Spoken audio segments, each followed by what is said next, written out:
Right. Hi. We are coming at you live, Fairly Magical podcast. So we're going to change things up a little bit this time. We're going to start with our tarot reading. And I've got today the Weaver Tarot, um, Ascendant edition by Threads of Fate. This deck is super, super cool. You can see the sort of holographic print on this, and all of the cards have that as well. This is just the box. Um, and another really interesting thing about this deck that I will share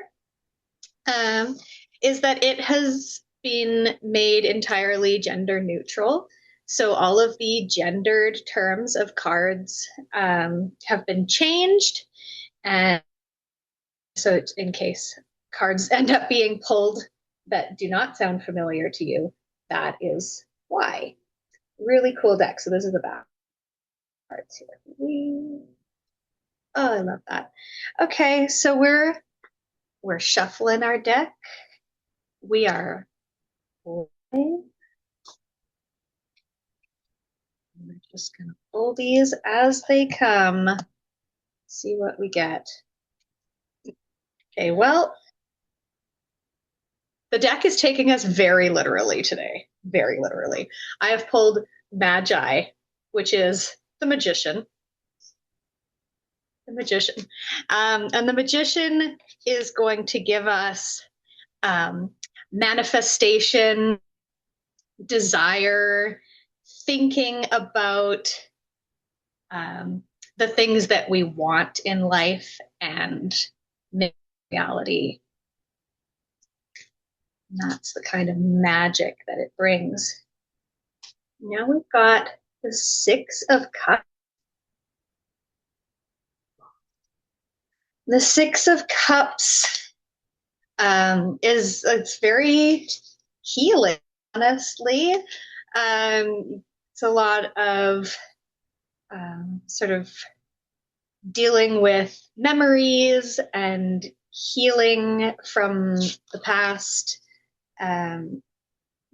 Peace. There's a lot of peace in the Six of Cups. Nice. Ooh, and we have the moon. The moon, I feel like, has come up in some of our readings before. The moon gives us intuition, unconscious, sort of listening to the little voice inside your head, listening to your gut, and using your imagination to infer what those things might be telling you. So, yeah, this is a ridiculously literal reading that we've got for our show tonight. Yeah, Hearts, magician, no. We say it Six of almost every Cups, and the moon. time. I'm going to take it as a good Yeah, sign. I mean, it couldn't be more representative. That's probably the most literal like reading I've ever personally witnessed live. So it's a good yeah. thing. Okay, It's yet that's another yeah. on point, fairly magical reading. And so I'm now going to transition into a reordered mindfulness following this reading for our live show. For mindfulness, uh, I like to remind everybody that it is a very personal experience. Engage at the level of your comfort, disengage at any time, and we understand because if it's not working for you, there's probably a reason for that that is totally okay to be. With that said, from this Weaver Tarot deck, I take from it experience, which is a personal tapestry, a tapestry that we weave as we live our lives. We stitch the thread of our time together with the cross threads of our experiences. In the Magi card, we manifest the desire. We have goals, we have priorities. We wish for things, we seek things, adding to our experience. With the Six of Cups, we get the healing energy, the need to reflect on memories, to gain peace with the past. And as we turn to the moon, we use our intuition, we trust our bodies, and gain an unconscious understanding of our gut instinct and the power of imagination.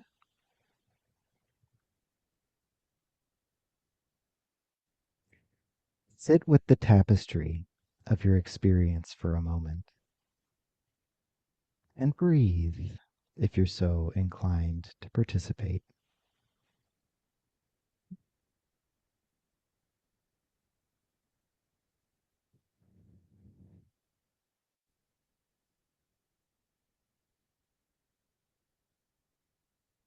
You may notice your time thread going up and down through those experience threads, choosing the color of the tapestry, one stitch at a time.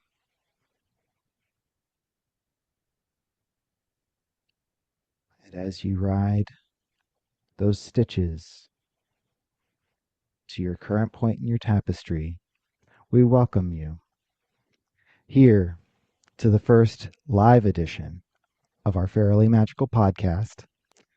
I'm Justin the Wizard. I'm a national board certified health and wellness coach. Uh, and I'm joined today by not one, but two wonderful other humans. Uh, so, in addition to Elena, who I'll have Elena introduce herself in a moment, we've also got Nathan Dube, YouTube's at Dubious Monk. Nathan is a journalist, a marketer, and a magician. And we've invited Nathan here today to talk a little bit about magic with a K for healing. Elena, do you want to introduce yourself real quick? Hi, I'm Elena Lunt. I'm your chaos coordinator on the Fairly Magical podcast, and I am ready to jump into this. I am so excited for this conversation. Same. So, Nathan, welcome. How are you? I'm doing great. I'm very excited to be here. I've been looking forward to this since we booked it. And I'm very excited to be discussing this, particularly because it's, the community that resonates with the show seems to be prevailing on LinkedIn as well as other social platforms. So it's exciting to bring a magical context to marketing and maybe the professional side of things as well. And I don't think there's any better show to kind of blend those items in here. So thank you so much for having me. Well, thank you for the vote of confidence in what we're doing. So, I guess my biggest question for you to start out with is to introduce the audience, if you will, to the concept of magic and maybe differentiate what makes magic with a K different from magic without. Sure. So when a child tends to think of magic, they probably think of it from the magic with a K because children are naturally magical. They're naturally connected to source in their imagination. But magic with a C, when you think of maybe stage shows like David Copperfield or some of the great illusionists, the magic you see on stage in stadiums or theaters and whatnot, those are illusions. They're not actually producing magical effects, so to speak. Magic with a K, Magick, um, the traditional definition that most people come to when they find themselves interested in Western esotericism and things of this nature is that magic is the art and science of causing change in conformity with the will. So essentially, if you break it down to its most basic precepts, even starting at a purely psychological perspective, it is using your imagination to think of things that are desirable, whether that's healing or maybe getting a business off the ground, and visualizing the success of it occurring, and using your imagination and other tools to actually cause that change to eventually occur in physical reality. And this is where we're kind of impressed at how well the cards read the situation today. Yes. Uh, I mean, honestly, the most on point with what we were about to jump into that I've ever personally been to, and I've had cards read for myself quite a bit, and so it was definitely an exciting synchronicity to see that occur. it's not the first time that we've come in to one of these episodes with intention that the cards confirmed for us. In fact, it's happened more often than it hasn't, and Yeah. it's been a very interesting part of the experience for us. I can speak for myself at least. It's been an interesting part of the experience. Uh, so, I guess, what does magic for healing look like then in this context of Yeah, I mean, bringing that's a to us? that's a big question because every ethnicity, every religious or spiritual tradition all has magic. Even some that maybe in the official versions in the, in churches and temples, they say, magic is bad. If you look at the history of pretty much all of the um, great world religions and then even smaller, lesser known ones, there is always a magical community somewhere. Um, and the way that I look at magic is that it can be through one of five different models. And there's the energetic model, there's the information model, there is the spirit model, and there is the psychological model, and the meta model, which is a combination of all of those. I tend to look at magic deeply through the psychological model, and I start people there a lot because if you're interested in magic, you probably come from a spiritual background, but you don't need to believe in spirits or gods or deities to be able to use it as a tool to manifest positive change in your life. And the psychological model kind of gives you that ability, in which essentially you think, okay, well, if spirits and energy in the sort of alternative spirituality community would say, then at the end of the day, everything that's happening is occurring within yourself. So when you look at magical ritual, whatever that might be, it could be drawing a magical symbol, it could be a candle spell. At the end of the day, that's going to cause changes internally. And those changes that occur within you will eventually cause you to cause change in physical reality. As far as what might that look like for healing in particular, a good starting point for anyone who's new to magic for any reason, doesn't have to be healing, it could be prosperity or some other goal, is chaos magic sigilization. So chaos magic was very big in the late 70s and grew into sort of these various different formats from the 80s through the 90s and into the early to mid 2000s. And today there's a lot of authors who write on the topic. But when I'm specifically talking about chaos magic sigilization, I'm talking about the process that was created by Austin Osman Spare. Um, as a teenager, he was a very prolific artist who actually got picked up by the Royal Academy. And he probably would have been one of the great artists of the time, but he did not like the monarchy and he did not resonate with a lot of the energy when you get into those upper echelons of real power. He actually chose a life of poverty and, died not in incredibly wealthy or anything to that effect because he cared so deeply about his art. And the sigilization process essentially is taking a statement of desire. So let's say, I want a new car. That is a desire. However, it would be wrong to think of that statement in the question, or rather, the statement saying, I want a new car. The correct way to say that would be, I have a new car. And then you might be more descriptive. I have a 2025 slightly used Audi A6. So to make a sigil from that, you take the statement, you write it down on paper, you cross out the repeating letters and the vowels. You take the remaining letters and you form it into a symbol, and you continue to mold that symbol until it feels activated or charged, as some might call it. At that point, the idea is to get yourself into a slight altered state of consciousness, and that doesn't have to involve anything illegal or substances. It could be meditating on the symbol for 30 minutes deeply and as intensely as you can. It could be going to the gym and pushing yourself particularly hard so that you have an endorphin rush at the end. Again, staring at the symbol and allowing it to sort of bleed into your mind. After that, most people who practice this style of sigilization destroy the sigil, either putting it on a piece of paper and burning it, um, or uh, some other way. Some people think that you should keep your sigils and put them randomly around your house or places that you're going to see it all the time, because from the advertising perspective, and marketing and advertisers absolutely use this technology, it can build kind of a resonance as it goes. That is entirely up to the person who's doing it. But the idea is, if you can take that statement of desire and you can make a symbol that is essentially magical or holy to you, for lack of a better term, and you can consume it so it falls into your subconscious, it can then essentially plant and grow like a seed. The seed manifests into the desire actually manifesting in your life. Now, the big part of that that's hard is the lust of result. If you do this process and you do it for, say, a new house in the mountains, it's going to be hard for you to forget that desire is associated with that sigil. There's a magician named Gordon White, who's a he's got his fans and he's got his detractors, and he's got some pretty wild ideas that I don't agree with on certain things, but he has this is a separating the art from the artist type thing, a process called the robofish. And what that is you do the whole sigilization process and you have your symbol. Now you do that 5 times.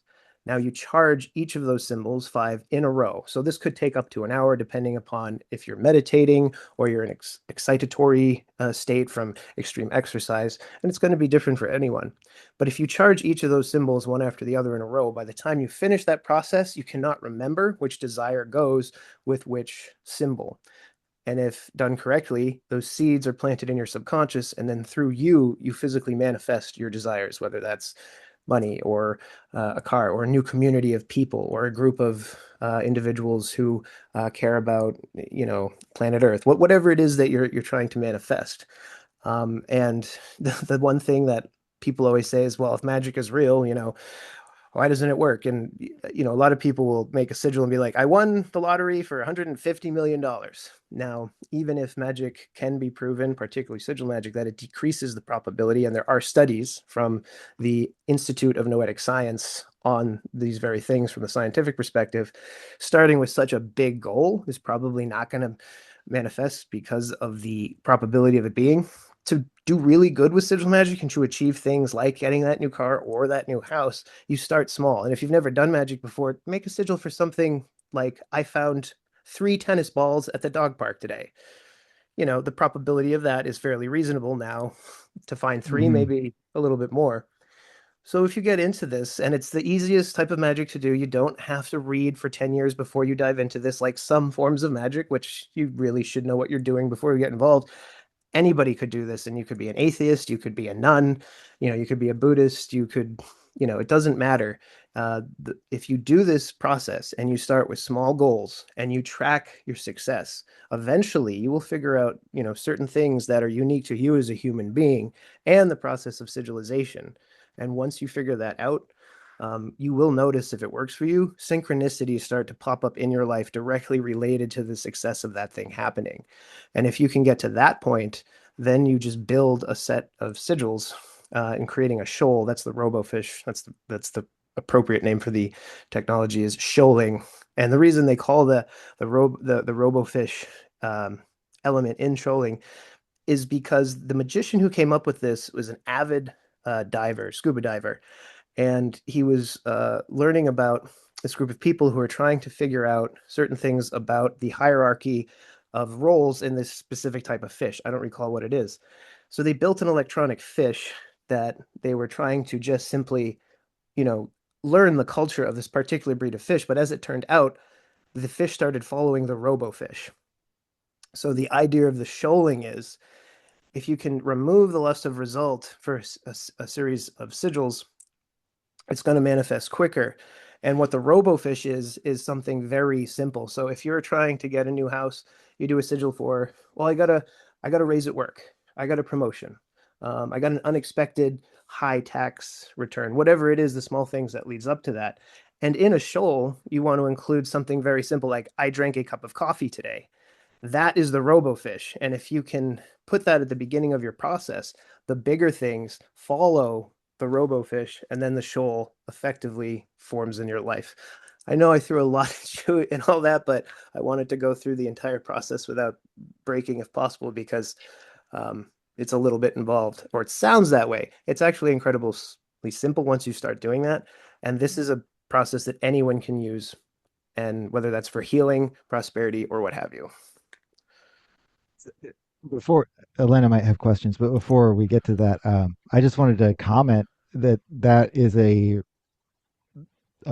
strategy for promoting healing that is fundamentally the same as what we learn as National Board Certified Health and Wellness Coaches, which is a principle of what we call positive psychology and motivational interviewing, and other strategies that help to promote, stepwise success that promotes ultimately these same basically energies of like learning about self and learning what you prefer, even in the grand scheme of things, is very powerful. And we see that coaching clients benefit a lot from learning to not set the win the lottery, but rather the cup of coffee type goal. And that building that success builds resiliency, and that it ultimately leads to like better manifestation of goals. I'm not surprised by that at all. That makes a lot of sense to me, actually. Mhm. Yeah, yeah. Well, because I mean, the reason why it's so common and so sort of prolific is because it works. This is how you bridge that gap between science and magic. 100%. There's a famous quote. I can't remember the original gentleman who said it, but it was that there is no significantly advanced technology that can be distinguished from magic. And I believe this was probably within the past 100 years, but I don't think it was close to Mhm. modern day. And I do think that we're in an age where we have things like the Large Hadron Collider, and we're having experiences in deeply scientific ways with particles like the Higgs boson. I don't doubt that some of the things that seem very woo about magic, maybe magic is even an outdated term. I like it because I'm a fantasy nerd. I love Lord of the Rings. I'm a Gandalf guy. But I do think that there's science that can and will explain it. Is it here now? Maybe, maybe not. We don't know what the military industrial complex knows that we don't. Like they had smartphone technologies before we did. But I do think that there will come a time where, science and magic won't even necessarily be considered as opposites, but rather what is produced by uh, various forces in a single context perceived from two different perspectives. Oh, absolutely. Because you think about like what was considered magic or witchcraft or any of these things, 100, 200, 300 years ago that have since been explained with science as we've made further discoveries. And I think it's perfectly reasonable to assume that there's going to be a lot more of that coming about in the future. Yeah, I would agree. When steam engines first showed up in America, a lot of particularly Protestants were convinced that they were demonic, which was interesting because I guess the Catholics like the trains right off the bat.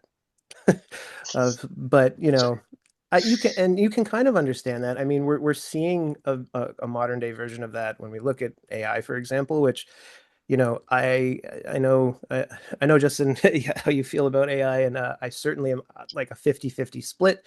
I think it has incredible potential for amazing and even beautiful things, and could be integrated with art in a way that doesn't steal from people, and we could turn it into something very beautiful.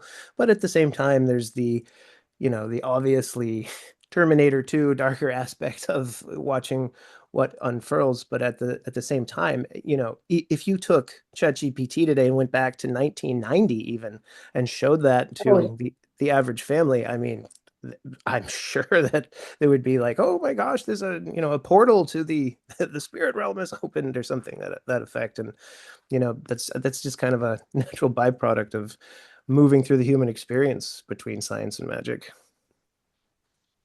Mhm. Absolutely. I So did Justin, confirm that that's Arthur C. there- Clarke that ah, said any sufficiently advanced technology is indistinguishable from magic, I think is yes, the quote you were referring to. yep, that And was it. I actually saw that come up on social media just earlier today, interestingly enough. Uh, Synchronicities. yeah, you were going to ask a question? Go ahead. I was actually going to ask you if you were familiar with that quote, so I got my answer. Yes. I had looked it up on the side, and yeah, I'm I'm like that. I sort of have a parallel set of hands that are working, especially when I'm not the speaker in a meeting. My hands are going to be doing things, and if it's a productive thing that's available to me, I'll be doing it. So here we are. We're live. I'm trying to be a little bit more active in chat on YouTube than I otherwise I normally don't really pay much attention to the comments on YouTube at all. Uh, to be honest, today I'm sort of spending my parallel attention energy on that. Uh, but yeah, while you were talking about it, I was already looking it up in another window on my computer and getting information. That's just the way I am. Yeah, no, I feel that, and that there is talking about significantly advanced technologies that can't be distinguished from magic. Hmm. Exactly. It, Yeah, you tell this story in 1990.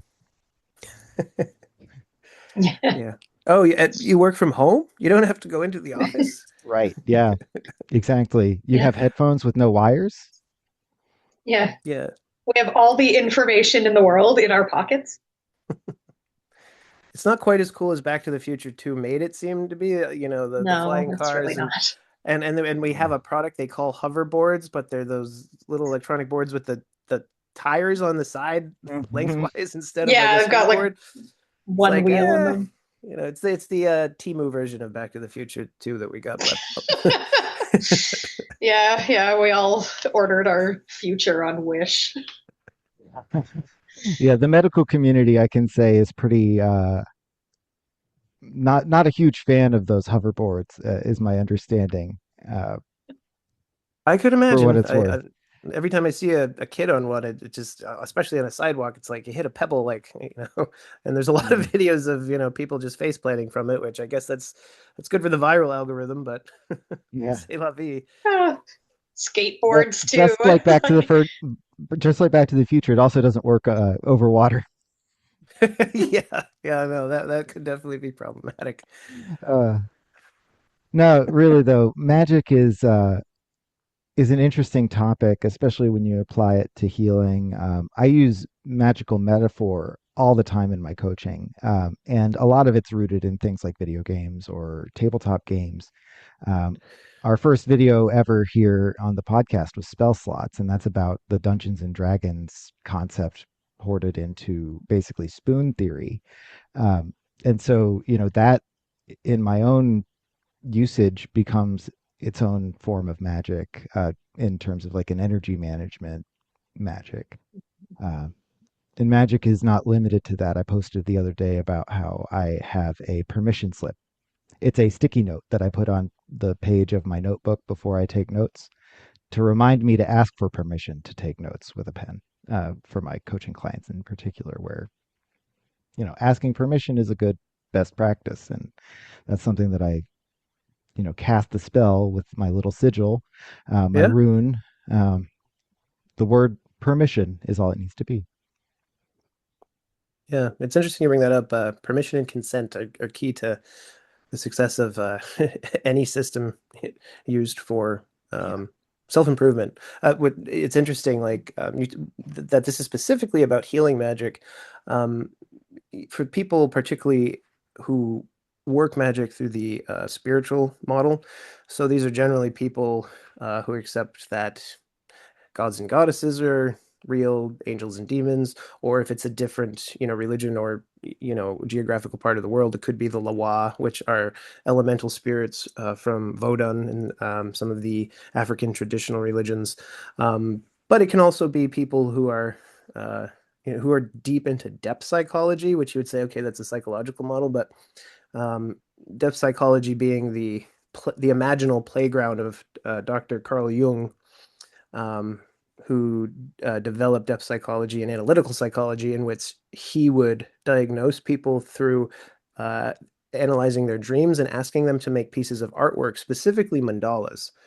Um, and I bring that up because I'm so deeply into Jung, who is, one of the good friends of Tolkien, if I'm not mistaken, and I'm a huge Tolkien nerd, and I think The Lord of the Rings, while a fantasy story. I always talk to other fans about this, and my wife were super and just absolutely in love with the books and the films.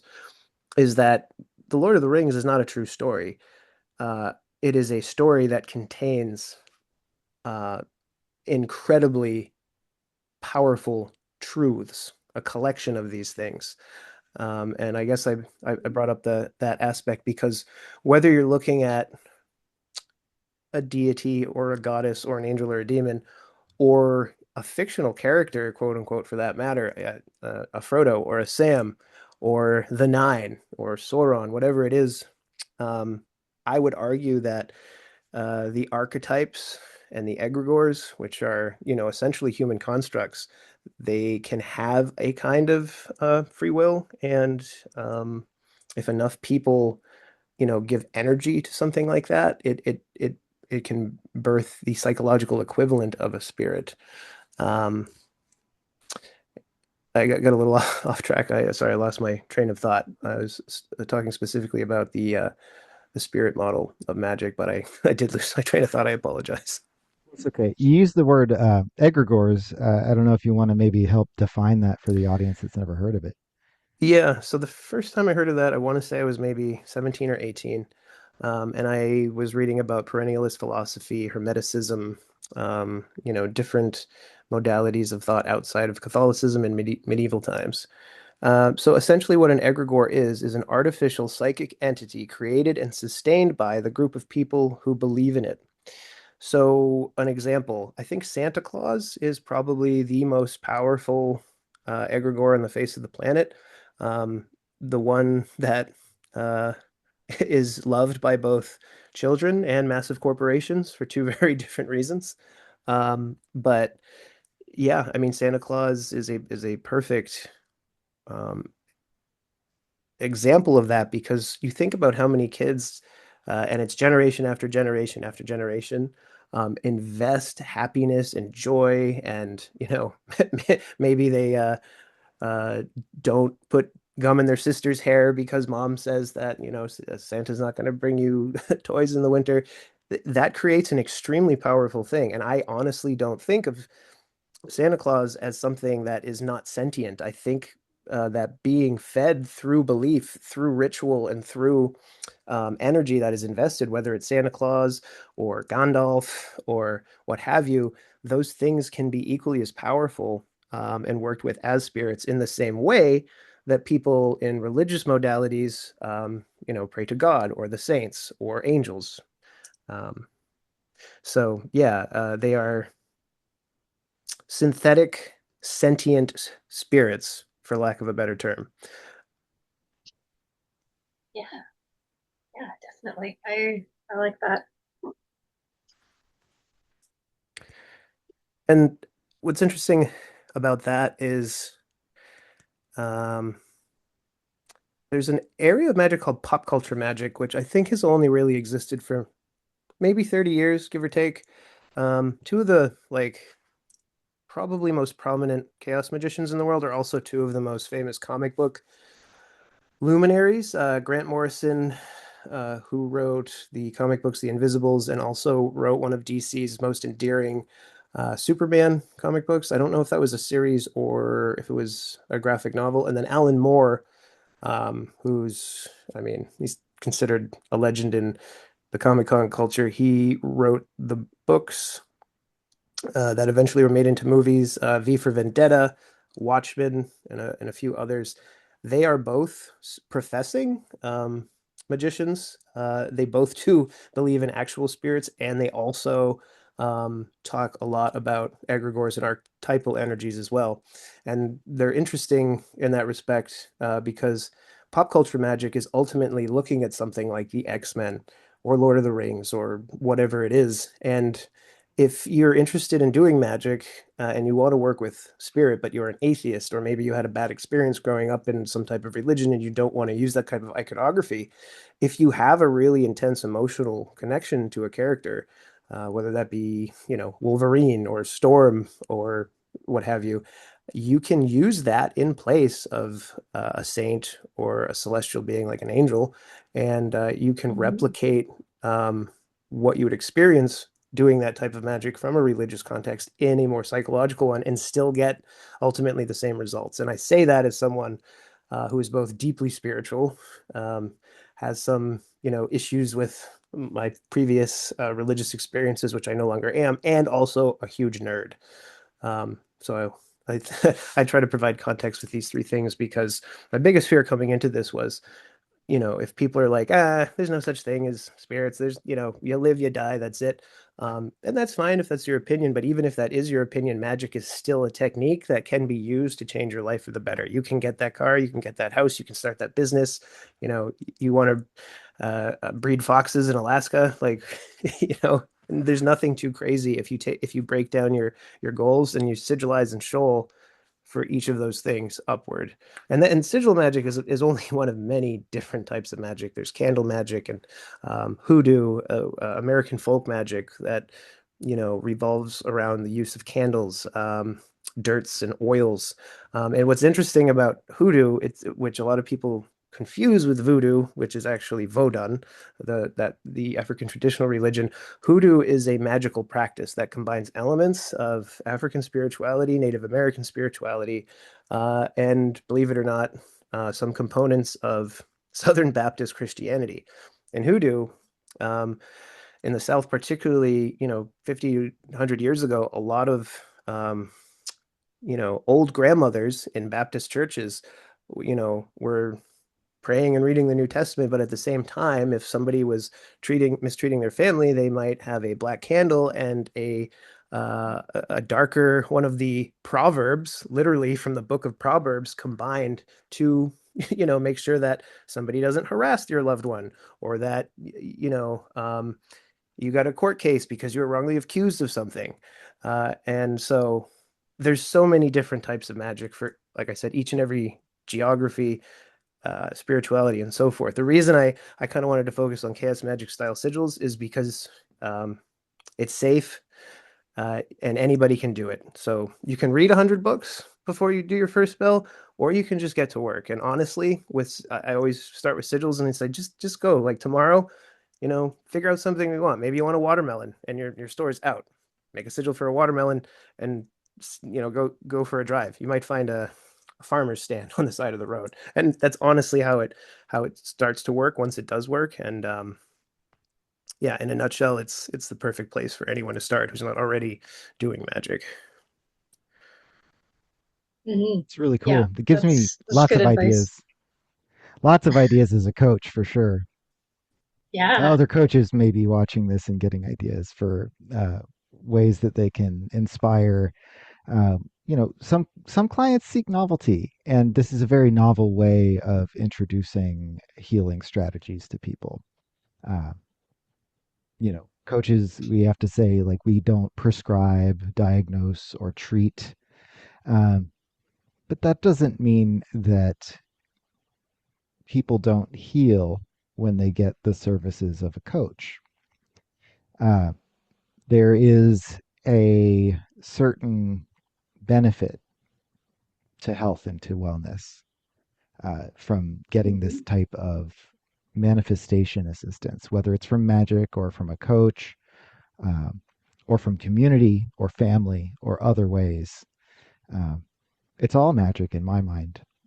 You can call it whatever you want. It I have, totally is. yeah. And the empowerment that clients are going to get from a coaching experience, like that is magic. You can't tell me that's not magic.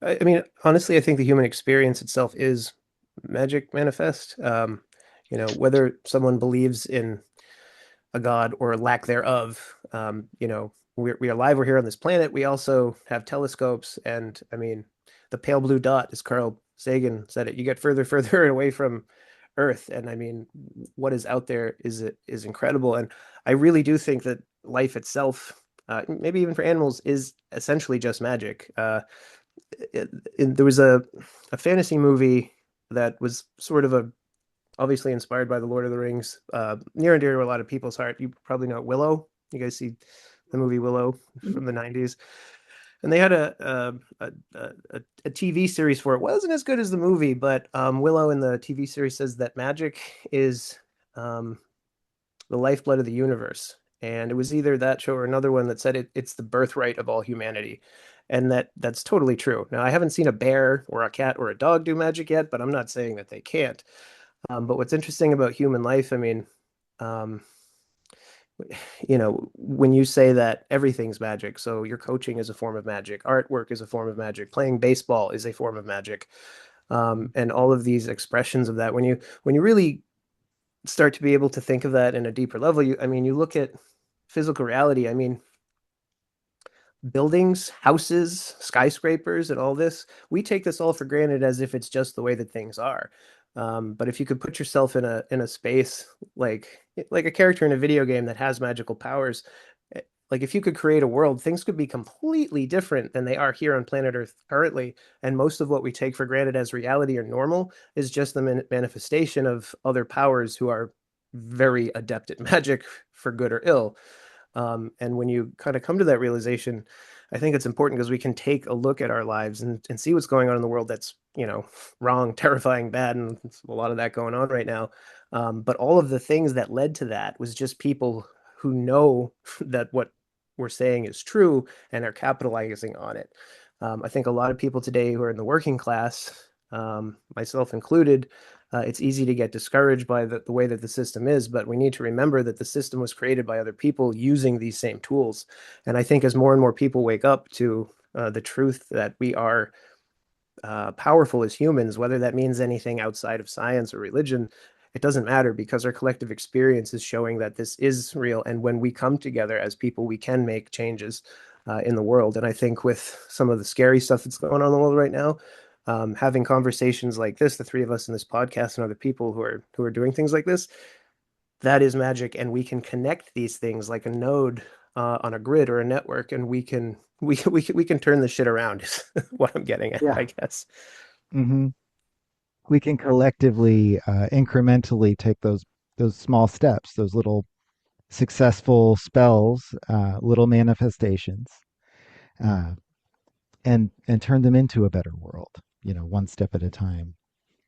We're gonna, I think, close up here in the last couple of minutes.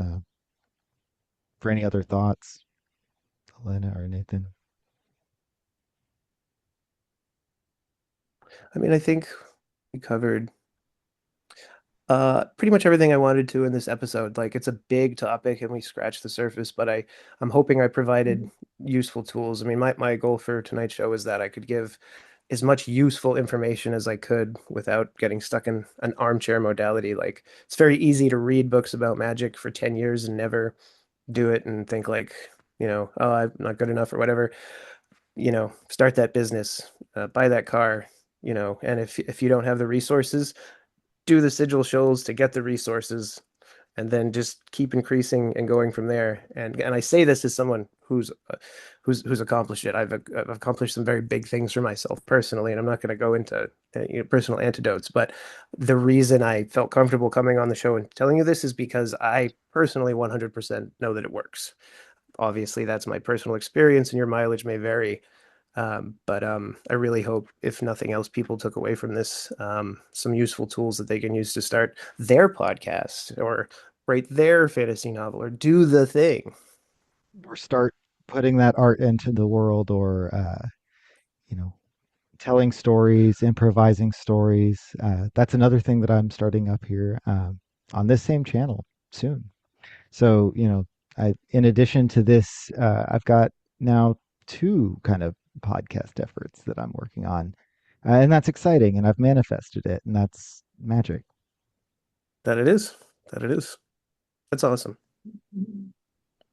Yeah. Yeah, not here to that's plug great. all that, but anyone that wants to get in touch with us is always welcome to reach out through comments on our YouTube videos. And, today we've had a little bit more activity because of the live show um, than usual. But that doesn't mean that we don't always welcome the interactions on these videos. So if you've been here watching, thank you. Uh, Please like, comment, subscribe. You can subscribe to all three of us when we post the video recording of this. I'll make sure to tag all three of us as collaborators so you can find Nathan on YouTube as well. And with that, I'm Justin the Wizard, National Board Certified Health and Wellness Coach. Nathan, if you want to say your Uh, sign off. Nathan Dube, journalist, marketer, magician. And I'm Elena Lunt. I'm my aura is just vibes and iced coffee. I'm always waiting We're for bringing that. the magic. Thank you, everybody. Thanks for being here. Be safe, be well.